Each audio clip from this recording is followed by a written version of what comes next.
안녕하세요. 저 진짜 기다렸어요. 왜요? 오늘 이 시간을 이번 주에 꼭 물어보고 싶은 게 있었거든요. 아, 진짜요? 네. 그 트럼프가 한 말들을 좀 물어보고 싶은데 그쵸. 트럼프가 그린란드를 파나마 운하와 뭐 내놓으라 이렇게 얘기를 했다던데 신기하잖아요. 이런 발상들이. 그렇습니다. 이게 도대체 어떻게 된 상황에서 나온 얘기인지 어떻게 흘러갈지 궁금합니다.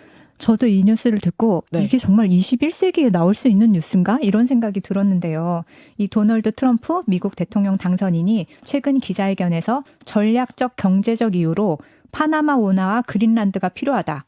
이 마치 중국이 우리 경제적 전략적 이유로 제주도가 필요하다 이렇게 말하는 거랑 똑같은 상황인데 정말 이런 식이면 안 필요한 나라가 우리도 필요하거든요. 그렇게 치면. 그렇죠. 네. 그 안 필요한 나라가 어디 있냐 싶은데 근데 트럼프가 뭐 다른 거 다 갖고 싶다고 얘기한 게 아니라 딱 두 개만 집어서 얘기를 했어요. 뭐 그린란드랑 파나마 운하 갖고 싶다고 얘기를 했는데 왜 여기 두 개예요?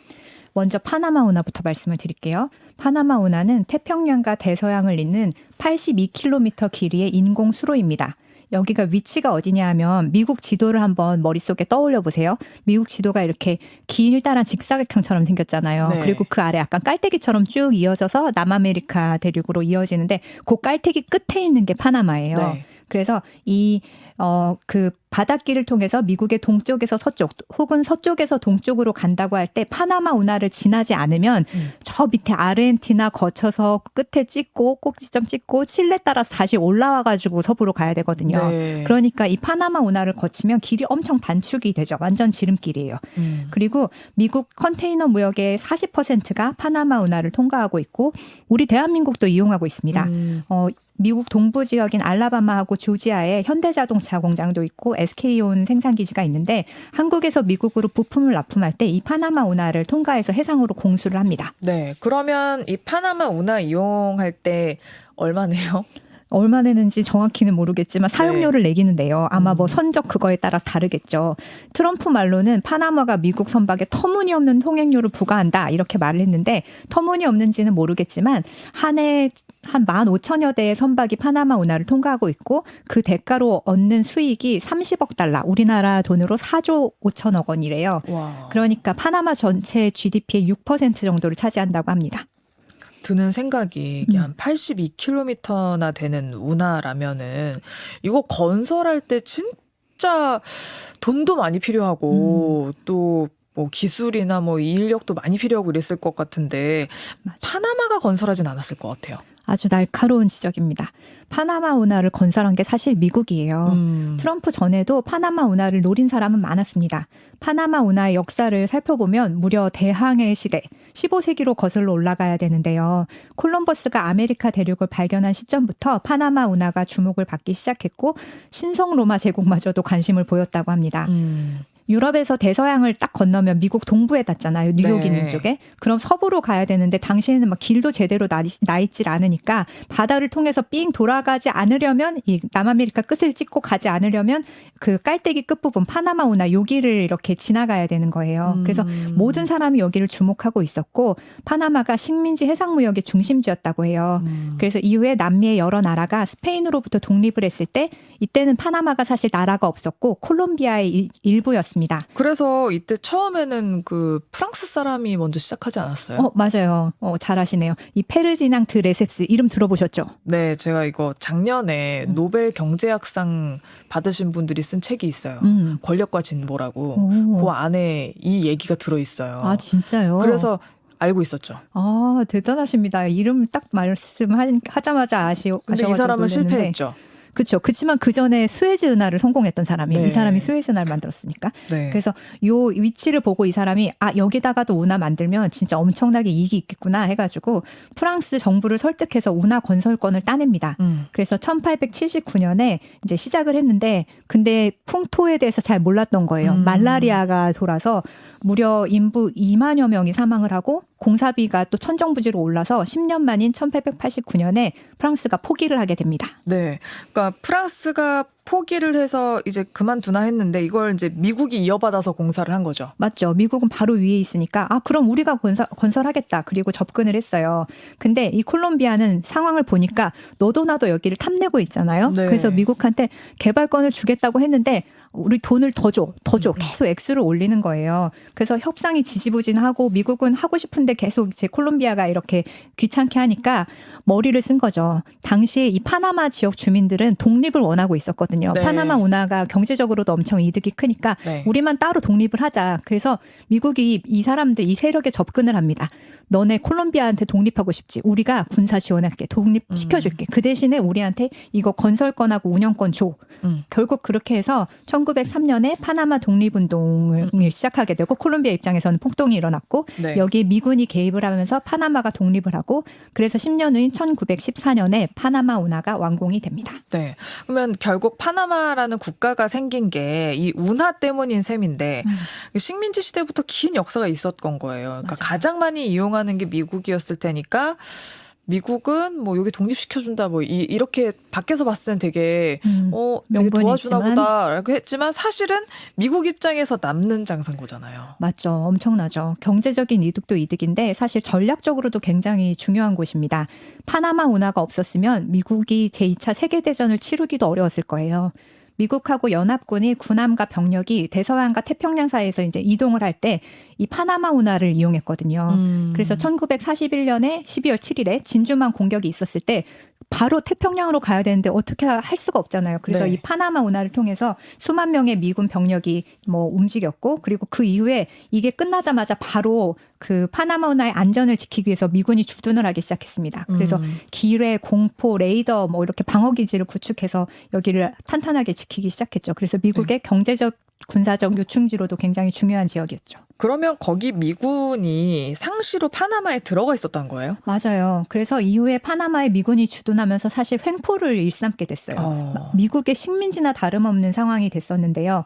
파나마인과 미국에 대한 이렇게 차별이 미국 사람만, 미국 시민권자만 이용할 수 있는 곳이 있고 뭐 이런 식으로. 그래서 과거 우리 일제강점기 시기에 한국하고 비슷한 분위기였다고 합니다. 그래서 미군을 몰아내자는 시위가 굉장히 자주 벌어졌고 그러다가 1977년에 당시 미국 대통령이었던 지미 카터가 토리오스 카터 조약을 체결하면서 이 토리오스는 당시 파나마의 대통령이에요. 네. 군부 정권이었는데 이 파나마 운하의 통과, 선박 규제와 운하 관리, 운영, 개선, 보호, 방어 이 기능을 전부 다 이제 파나마 정부에 완전히 넘기기로 결정을 했죠. 그래서 1979년에는 파나마 운하를 제외한 모든 지역에서 미군이 철수를 하고 1999년 12월 31일에 파나마 운하의 완전 반환이 이루어졌습니다. 네. 근데 이제 미국 입장에서 보면 아니 그걸 왜 줘? 그렇죠. 이러잖아요. 그렇죠. 아니 그거 짓는데도 우리가 돈 다 냈는데 왜 저걸 저렇게 넘겨줘? 그러니까요. 라고 해서 근데 그게 지미 카터였다는 거 아니에요? 그렇죠. 왜 그런 거예요?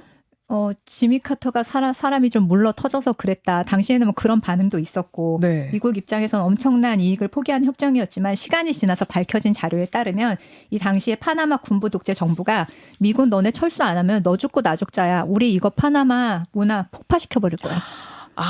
그래서 진짜 곳곳에다가 아예 계획을 정말로 그 치밀하게 짜놓고 폭탄도 설치하고 막 이렇게 위협을 했었다고 해요. 진짜 그 울며 겨자 먹기로. 그렇죠. 안 하면 다 터트려 버린다고 하니까. 그래서 이번에 트럼프의 파나마 운하 통제권 요구를 하자 호세 라울 물리노 파나마 대통령이 말하길 이 반환 요구가 역사적인 무지에서 나온 거다. 운하의 주권은 우리 투쟁의 역사이자 돌이킬 수 없는 획득의 일부다.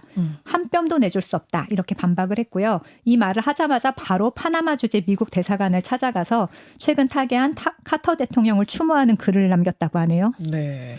근데 트럼프가 여기만 얘기한 파나마만 얘기한 게 아니라 이제 그린란드로 사겠다고 했잖아요. 일단 확인해 볼 거. 제가 어제 경제 시간에 이거 물어봤거든요. 그린랜드예요, 란드예요? 그냥 그 철자로 하면 LAND니까 네. 랜드라고도 할 수 있는데 네. 근데 이제 유럽식으로 발음을 하면 그린란드로 발음을 하겠죠. 그럼 둘 다 맞는 거죠? 네, 맞죠. 네, 알겠습니다. 그린란드도 사겠다고 한 거죠? 네, 어떤 제가 그 매체를 보다 보니까 최근에 트럼프의 이런 행보를 보면서 미국 대통령 자리는 모노폴리 하는 자리가 블루마블 하는 자리가 네. 아니다 뭐 이렇게 썼던데 말씀하신 것처럼 여기 그린란드도 필요해. 그리고 필요하다면 군사력을 동원하는 것도 배제하지 않겠어. 이렇게 말을 했는데요. 근데 트럼프가 그린란드를 탐낸 게 이번이 처음이 아닙니다. 전에도 한번 달라고 했었어요. 맞아요. 팔라고. 2019년에. 네. 그래서 트럼프 1기 때 덴마크의 국빈 방문을 앞두고 그린란드 사고 싶다. 그러자 메테 프레드릭센 그 덴마크 총리가 그린란드는 매물이 아니다. 그치. 파는 땅이 아니다. 너무 정상적인 사고죠, 이게. 그렇죠. 이렇게 말을 했고 당시에는 이게 엄청난 뉴스거리여서 덴마크 내 반미정서, 반 트럼프 감정이 어마어마했어요. 그래서 트럼프 국빈 방문 너 오지 마 이러면서 사람들이 막 시위를 했을 정도거든요. 그래서 결국 국빈 방문이 취소가 됐습니다. 네. 근데 제가 트럼프를 계속 지켜보다 보니까 이 사람이 굉장히 뒤끝이 있는 성격인 것 같아요. 그래서 이번에는 군사력 동원 가능성까지 언급을 하면서 지금 덴마크를 약간 압박하는 색이 나오고 있는 것 같아요. 네, 근데 그린란드가 사람들이 보기에는 막 얼어있는 땅이고 그냥 무인도가 아니냐라고 생각하실 수 있는데 맞아요. 여기 사람 살아요. 살죠. 네, 살아요. 여기 그 많지는 않지만. 나름 그린란드 국민들이 사는 곳이에요. 맞아요. 그렇죠. 맞아요. 자치령이잖아요, 여기. 그렇죠. 그렇죠. 근데 사람 사고 일고 있는데 여기 그냥 우리나라 사겠다는 거랑 비슷한 거예요. 맞아요. 거기 지금 중국과 그 사이에 우린 요충지기 때문에 대한민국 내가 사겠다. 팔아라라는 얘기랑 똑같은 거거든요, 사실. 대한민국의 면적의 20배 정도 되는 큰 땅이거든요. 그러니까요. 그린란드는 세계에서 가장 큰 섬이기 때문에. 참. 트럼프 아들인 도널드 트럼프 주니어가 그린란드 방문했다고요? 네, 공교롭게도 트럼프가 이제 그린란드를 원한다고 말한 시점에 아들이 개인 자격으로 관광 비자로 방문을 했습니다. 트럼프는 대통령이라는 직책을 이제 조금 전에도 말씀하셨는데 내가 어떤 사회를 만들고 싶어. 난 이런 정치를 펴고 싶어. 이래서가 아니라 자기의 부동산 사업에 유리한 포지션이라고 생각하기 때문에 대통령이 된 것 같아요. 네. 그리고 실제로 여러 가지 활동을 보면 그냥 내치는 니네 알아서 해. 그리고 이런 거에만 좀 집중을 하는 것 같은데 그래서 그린란드를 사겠다는 제안도 거기에 연장선상으로 보입니다. 왜 그렇게 봐요? 이게 트럼프가 기자회견 때 그린란드가 필요하다고 하면서 그린란드 인구도 제대로 모르는 거예요. 파악도 없이 진짜 그 땅이 갖고 싶은 거예요. 그러니까요. 그리고 뭐 원주민의 문화라든지 자치권이라든지 어떤 지원을 하겠다 이런 거 한마디도 없고 했던 말이 뭐였냐면 Make Greenland Great Again. 그러니까 네. 정말로 그냥 땅 갖고 싶다 이런 것 같아요. 뭐 물론 앞에서 이제 파나마 운하 같은 경우에는 너무 교통 요충지니까 갖고 싶다라고 얘기는 했겠지만 그린란드는 어떤 곳이길래 갖고 싶어 하는 거예요? 그린란드가 세계 최대의 섬으로 면적이 210만 제곱킬로미터. 진짜 커요. 그러니까 섬 중에서 제일 크고 덴마크 영토의 50배, 대한민국 영토의 21배. 그리고 얼음으로 덮여 있는 게 대부분인데 근데 얼음이 아닌 땅, 동토가 아닌 땅이 면적이 41만 킬로라서 이것만 해도 우리나라의 4배예요. 그런데 인구가 몇만이냐? 5만 6천. 적기는 해요. 너무 적죠. 우리나라 네. 구 인구가 보통 뭐 종로구 이러면 13만 정도 되거든요. 거기 네. 절반의 인구라는 거니까 너무너무 적은 인구죠. 그래도 살고 있는 살고 있죠. 인구들입니다. 나라. 예. 근데 옛날에 이제 뭐 아주 오케이 해서 보면은 식민지 시대였으면은 탐낼만 하고 좀 마음만 먹으면 점령할 수도 있었을 것 같기는 하거든요. 이게 트럼프를 보면 그런 시대로 돌아가고 있는 것 같은데 또 경제적 이유가 엄청 커요. 부동산 개발업자다 보니까. 그래서 지금은 지구 온난화 때문에 얼음이 녹기 시작했어요. 그린란드가. 그래서 천원 자연의 발굴 가능성이 더 커진 데다가 네. 또 하나는 북극 회로가 열리게 되면 그린란드를 동쪽 서쪽으로 두고 이렇게 미국으로도 갈 수 있고 러시아로도 갈 수 있고 길이 엄청 짧아지거든요. 네. 예전에 우리가 뭐 수에즈 운하 통해서 이렇게 아시아로 오는 게 아니라 요 길을 이용하면 거의 40%가 단축이 돼요. 그리고 지난해만 해도 그린란드에 히토류가 아까 많이 매장돼 있다고 했잖아요. 네. 이 히토류는 사실 뭐 전기차, 반도체 여기에 필수적인 그거기 때문에 재료기 때문에 네. 중국이 거의 다 지금 갖고 있는데 네. 중국이 원래 이 개발권을 따내려고 했어요. 그래서 거의 계약이 마무리되던 찰나에 미국이 로비를 엄청나게 하고 외교력을 동원해서 결국 미국 회사가 작년에 가져가기도 했죠. 네. 그래서 지금은 자원이 무기가 될 수 있잖아요. 네. 만약에 히토류를 중국이 공급 않겠다고 하면 그럼 미국 회사들 어떻게 하겠어요? 그러니까 이거를 반드시 확보해야 된다는 미국의 절박한 마음도 있겠죠. 네. 여기가 그리고 중국을 견제하기 위한 군사적 요충지로도 쓰일 수 있다. 맞아요. 그런 것도 그러니까 자원과 군사적 요충지 요거이기 때문이다라는 의견이 제일 많던데 여기가 맞아요. 정말 지리적으로도 강점이 있다면서요. 우리가 흔히 보는 이 네모난 평면 지도, 메카토르프 기법의 지도가 아니라 지구 본으로 딱 보면은 네. 그린란드가 있으면 그린란드를 중심으로 캐나다 있고 미국 있고 러시아가 있어요. 그러니까 결국은 이렇게 적들이 굉장히 가까운데 이 중간에 누가 이걸 가까운 데를 확보할 것인가, 여기에다 누가 미사일을 놓을 것인가, 이걸 가지고도 굉장히 경쟁이 치열하거든요. 네. 그리고 아까 말씀드렸듯이 그 지하 자원도 이거 누가 갖게 될 거야. 여기에 대한 것도 있고. 그래서 1867년에 앤드류 존슨 대통령, 미국 대통령이 이거 우리가 사면 안 돼? 이렇게 한번 제안한 적도 있었고 2차 세계대전 이후에 트루먼 대통령도 그린란드 우리가 1억 달러 줄게. 지금 가치로는 뭐 2조 정도, 우리나라 돈은 2조 원 정도 된다는데 2조 원에 살게 이렇게 제안한 일이 있었다고 합니다. 그 매입 제한이 옛날에도 있었다면서요. 그러니까요. 그래서 이게 1867년에 그 아까 앤드류 존슨 대통령이 제안했을 때가 그 해가 알래스카를 산 해예요. 러시아로부터. 그러니까 그 당시에는 뭐 이럴 수 있었다고 생각을 할 수 있었을 것 같고 그다음에 2차 세계대전 이후에는 매입은 못했지만 거기에 합의를 해서 툴레 공군기지를 미국이 설치를 하게 되거든요. 그래서 거기가 군사적인 요충지이기는 합니다. 거기 그 그린란드에는 바이킹족이 뭐 처음에 들어가기는 했지만 살아남지를 못했고 맞아요. 거의 원주민들이 거의 살고 있지 않아요? 맞아요. 사실은 아이슬란드랑 그린란드랑 이름이 바뀌어야지 되거든요. 네. 아이슬란드는 녹지가 제법 있고 그린란드는 녹지가 그렇죠. 그린란드라는데 다 얼음이야. 그러니까요. 그쵸? 근데 그게 사람들을 유혹해서 오게 하려고 이름을 그렇게 졌대요. 원래는 거기 사람이 별로 없어서 노르웨이 사람이 거기에 먼저 정착을 했거든요. 네. 그래서 여기 그린란드야 이렇게 와서 보면 다 속았지만 네. 아무튼 이누이트가 주민 대다수를 구성을 하는데 그린란드가 18세기 초에 덴마크가 그린란드를 재개척하면서 덴마크령이 됐고 1953년에 덴마크의 한 주로 승격이 됐습니다.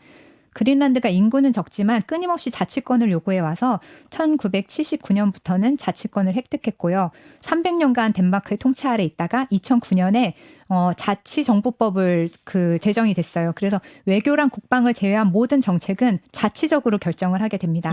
그래서 현재 그린란드가 덴마크의 자치령으로 외교 국방을 제외한 대부분의 내정은 자체적으로 관리를 하고 있습니다. 네.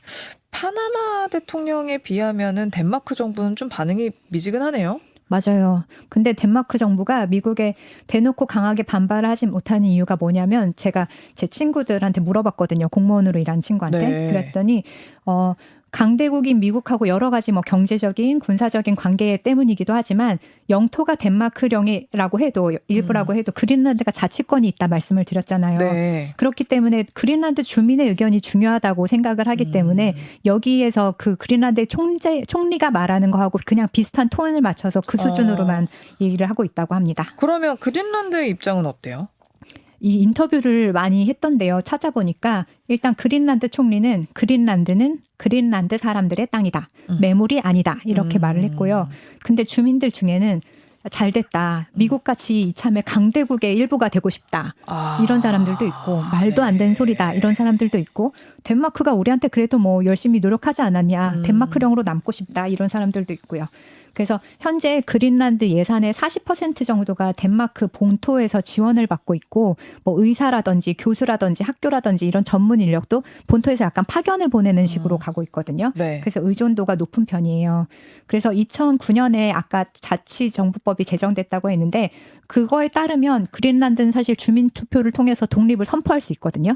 그래서 트럼프가 이 발언을 한 이후에 그린란드 총리가 1월에 얼마 전 지난주에 올 4월에 의회 선거가 있는데 아마 우리가 중요한 발걸음을 내디뎌야 할 때가 아닌가 싶다 이렇게 말을 했어요. 그래서 네. 이번 4월에 독립 찬반 투표하는 거 아니야? 뭐 이런 전망도 나오고 있습니다. 이거 어떻게 될지도 챙겨봐야겠네요. 이게 되게 그렇죠. 중요할 것 같기는 해요. 근데 덴마크를 비롯한 유럽은 지금 이 상황을 어떻게 보고 있습니까? 우리나라 계엄을 걱정하던 덴마크 친구들이 네. 이제는 우리 코앞에 발등에 불 떨어졌다. 남 걱정할 때가 아니다. 네, 그러면서 덴마크 사람들 사이에는 요즘에 새로운 버전의 마가 얘기가 나오는데 Make America Great Again이 아니라 네. Make America Go Away라고 저희가, 자기들은 새로운 네. 버전의 마가를 얘기한다고 하는데 어떻게 보면 협상에서 제일 까다로운 상대는 패를 다 가진 사람이거나 아니면 미치광이 예측을 할 수 없는 사람이잖아요. 트럼프는 지금 가장 센 패를 가진 사람인데다가 미치광이 전략까지 쓰고 있어요. 그래서 상식적이지 않아도 되든 말든 일단 질러놓고 뭐 되면 좋고 아님 말고 이런 식으로. 그래서 말도 안 되는 조건을 먼저 건후해 나중에 그래 그럼 내가 봐줄게 이런 식으로 협상의 그 우위를 확보하는 전략을 쓰고 있거든요. 이런 상대를 사실 지금 국제 무대에서는 만나본 일이 없잖아요.